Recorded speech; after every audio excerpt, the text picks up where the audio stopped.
Bro, hi sister, price எல்லாம் ஆண்டவர் இன்னைக்கு ஒரு வார்த்தையை நான் பிரைஸ் பண்ணிட்டு இருக்கும்போது பைபிள் ரீட் பண்ணும்போது ஒரு வார்த்தையை சொல்லி கொடுத்தாங்க. அந்த வார்த்தை தான் நம்ம இடத்துல பேச போறேன். நான் பேச நல்லா இருக்காது, ஆண்டவர் பேச ரொம்ப சூப்பரா இருக்கும். நம்ம வார்த்தைகள்ல போயிடலாம், அவரே பேச வைக்கலாம். 1 கொரிந்தியர் 15:33 மோசம் போகாதிருங்கள், ஆகாத சம்பாஷணைகள் நல்லொழுக்கங்களை கெடுக்கும், நல்ல ஹாபிட்ஸை கெடுக்கும் அப்படின்னு சொல்லப்பட்டிருக்கு. ஆண்டவர் என்ன ஆண்டவர் நான் கேட்கும்போது, ஒரு பேட் ஹாபிட்ஸ் இருக்கிற ஒரு ஃப்ரெண்டோட சேர்ந்தா கெட்டு போயிடுவோம், அது ஒரு பக்கம் இருந்தாலும். ஸோ பேட் ரிலேஷன்ஷிப், நிறைய பேடான விஷயங்களை பண்ணா அது நல்லொழுக்கங்களை கெடுக்கும் ஒன்று.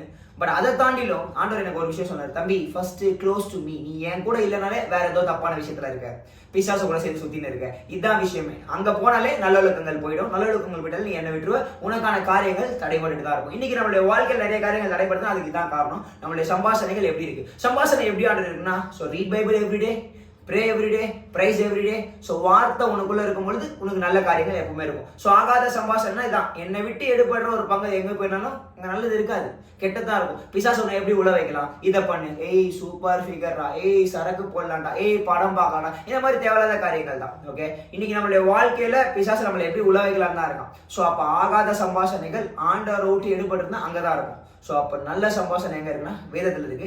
Try to read Bible everyday, at least one verse, one verse இருக்கிற தப்பு ஒரு வார்த்தை இல்லை, ஒரு சாப்டரை படிக்க ஆரம்பிங்க தயவு செய்து.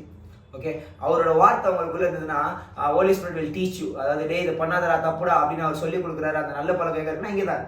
ஸோ அப்போ நம்ம ரீட் பண்ணோம், ப்ரே பண்ணணும், ஆண்டரோட இருந்தோம்னா நல்ல பழக்கங்கள் இருக்கும், நல்ல காரியங்கள் நடக்க வேண்டியது அது சீக்கிரத்தில் நடக்கும். எத்தனை பேருக்கு புரியுது பிரதர்? புரியலாம், திரும்ப கேளுங்க, ரொம்ப தெளிவாக புரியும். ஆகாத சம்பாஷணைகள் சொல்லி ஆண்டரோட ஐக்கியமாங்க. இந்த நாள் இல்லாக வீட்டும் கருத்தருக்கு சொந்தம். ஆமென், அல்லேலூயா, லவ் யூ.